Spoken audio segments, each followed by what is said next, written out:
শয়তান পাথর মারার জন্য আমরা হজের সময় শয়তানকে পাথর মারি। আমি মনে করি এত কষ্ট করার এখন থেকে দরকার নাই। ভবিষ্যতে আওয়ামী লীগের এই সরকারের লোকগুলোকে গাছে বেঁধে বেঁধে পাথর মারলে হজের অর্ধেক কাজ দেশেই সম্পন্ন হয়ে যাবে। এই খলনায়িকাও ইতিহাসে বেঁচে থাকবে। কিভাবে? দেবী দুর্গার পায়ের তলায় যেভাবে অসুর বেঁচে থাকে, অসুর বেঁচে আছে। কিন্তু দেবী দুর্গাকে যারা পূজা দিতে চায় তারা কিন্তু অসুর দেখে। দেশ নেত্রী বেগম খালেদা জিয়া যদি দেবী দুর্গা হন তাহলে তার পায়ের তলায় অসুরটা হবে। এই অসভ্য কথাবার্তা বলা। আমি প্রধানমন্ত্রীর উপর রাগ করি না। আপনি বলবেন কেন?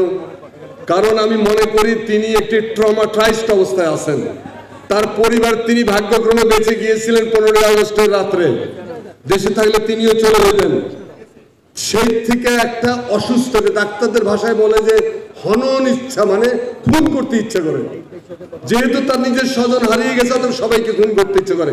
এই কথা তিনি সিরাজুর রহমানকে বলেছেন, বিবিসির সিরাজুর রহমান, যে আমি দেশে যাচ্ছি আমার পিতৃ হত্যার প্রতিশোধ নেওয়ার জন্য, বাংলাদেশের জনগণের প্রতি আমার কোনো দায় নেই। এই কথা তিনি বলেছিলেন। ওকে, তো এই নিয়ত নিয়ে, এই আশা নিয়ে, এই কর্মসূচি নিয়ে তিনি মাঠে নামলেন।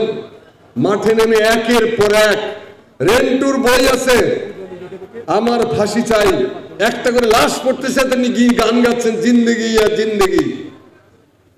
মানুষ খুন করা তার নেশায় পরিণত হয়েছে। অথবা এটা একটা অসুস্থতা, তার প্রতি আমি গভীর সহানুভূতি জানাই। আওয়ামী লীগের মধ্যে যদি একজনও বিবেচনা সম্পন্ন মানুষ থেকে থাকে, আমি অনুরোধ করব তাকে চিকিৎসা করতে নিয়ে যান।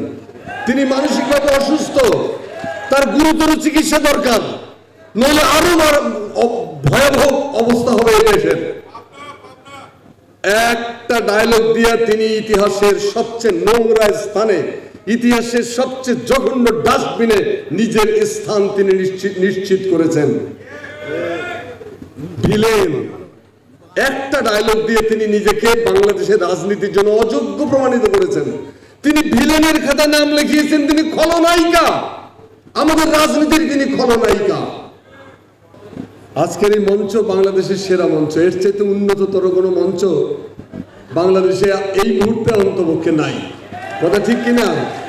তাহলে জোরে হাততালি দিয়ে দেন, অনেকক্ষণ ধরে বসে আছেন। হ্যাঁ, এইরকম একটি মঞ্চে দাঁড়িয়ে কথা বলার সুযোগ পাও তো একটা ভাগ্যের ব্যাপার।